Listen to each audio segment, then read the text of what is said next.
Alors ça y est, vous lancez votre entreprise et vous êtes sûr que la SAS est le bon modèle pour vous par rapport à l'activité que vous voulez entreprendre. Bon maintenant, qu'est-ce qu'on fait? Quelles sont les étapes de création d'une SAS qu'il faut aller voir? Par où est-ce qu'on commence? On en parle dans cette vidéo.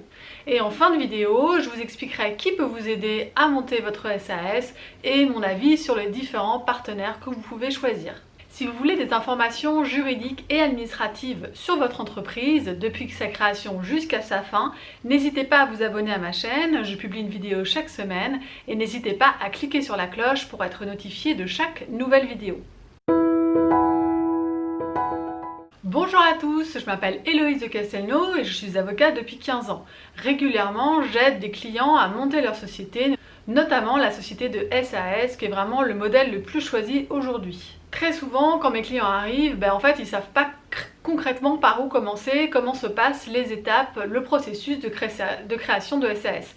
Donc c'est de ça dont on va parler aujourd'hui dans cette vidéo. La première chose qu'on va vous demander quand vous voulez lancer votre activité, c'est votre numéro SIRET. Vous allez voir, si vous appelez des fournisseurs, des prestataires de services, tout de suite on vous demande votre numéro SIRET. Votre numéro SIRET, c'est votre numéro d'identification de société. Donc quel est le processus pour obtenir ce fameux numéro SIRET? Quels sont tous les documents que vous devez avoir et quelles sont les étapes qui vont vous permettre d'avoir ce numéro et de réellement commencer votre activité? Alors au-delà de l'activité que vous avez choisie, c'est très important avant même de rédiger les statuts de réunir un certain nombre d'informations concernant votre société. Par exemple, comment va s'appeler votre société? Quel va être le nom des actionnaires et quel pourcentage de capital chaque actionnaire va avoir? Quel est le capital de cette société? Où est-ce que cette société va-t-elle être domiciliée? Est-ce que ça va être chez vous ou alors est-ce que ça va être dans les locaux que vous allez louer ou alors est-ce que ça va être par une société de domiciliation?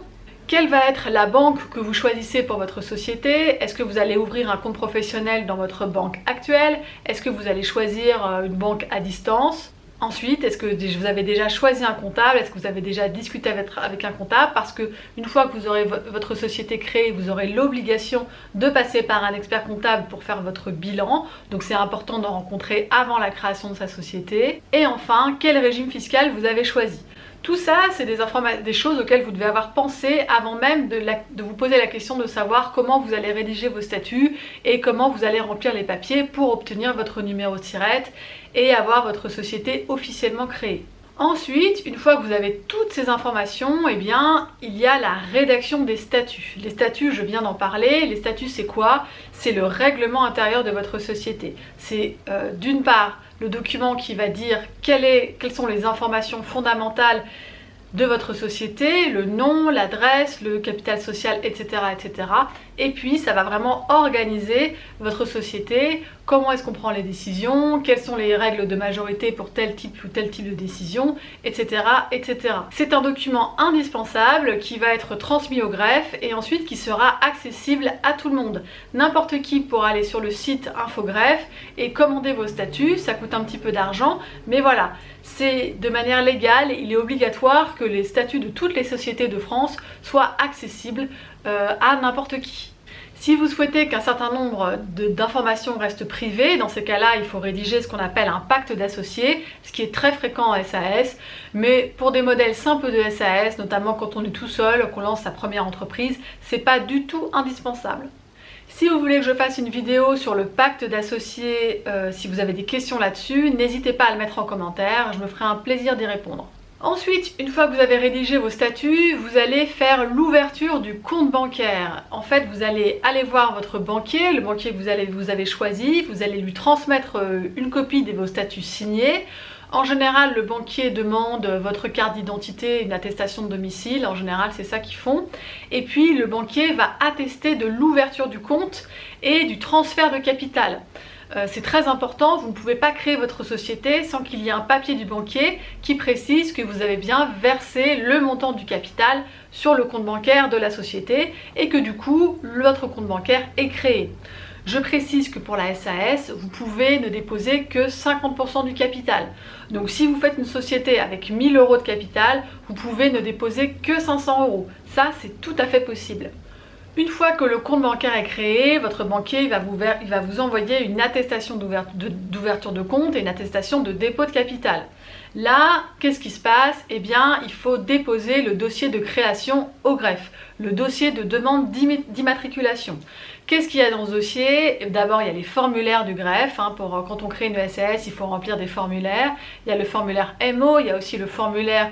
Alors là, c'est nouveau, c'est pour vérifier qui détient le capital de la société. Et puis, il y a des pièces à fournir. Il y a aussi une attestation d'annonce légale. Vous devez annoncer publiquement dans un journal d'annonce légale que vous ouvrez une société.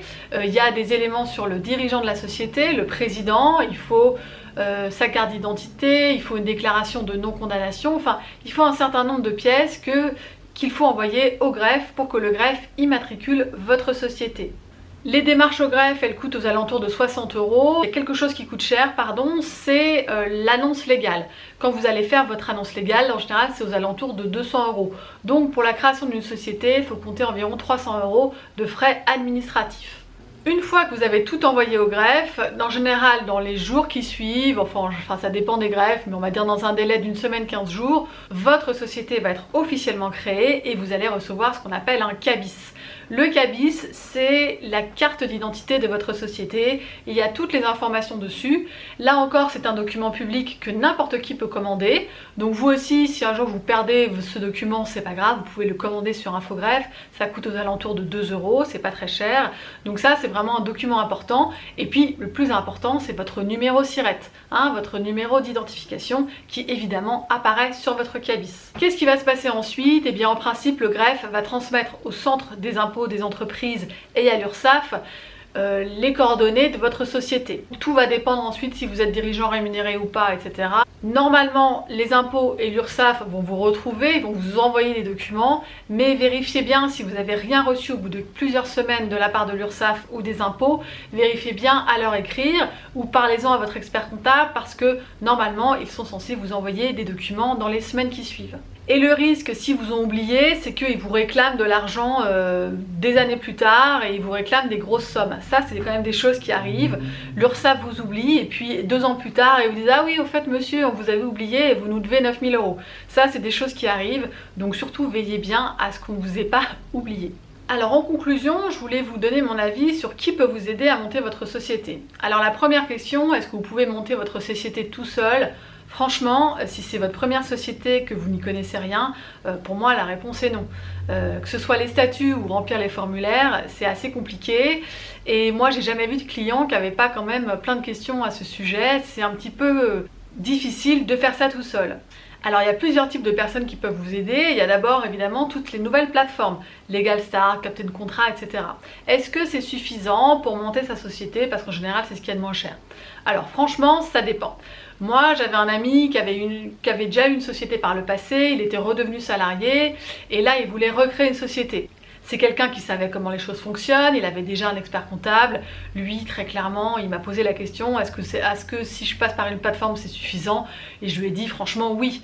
C'est-à-dire que si vous savez un petit peu comment ça marche, vous n'avez pas besoin d'aller voir un avocat pour monter votre société. Une plateforme, c'est largement suffisant.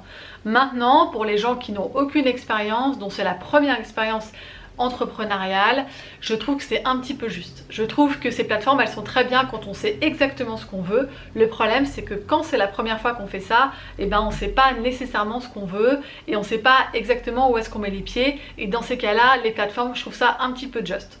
Ensuite, vous avez les experts comptables. Les experts comptables, de toute façon, vous serez obligé de passer par un expert comptable pour faire votre bilan annuel de société.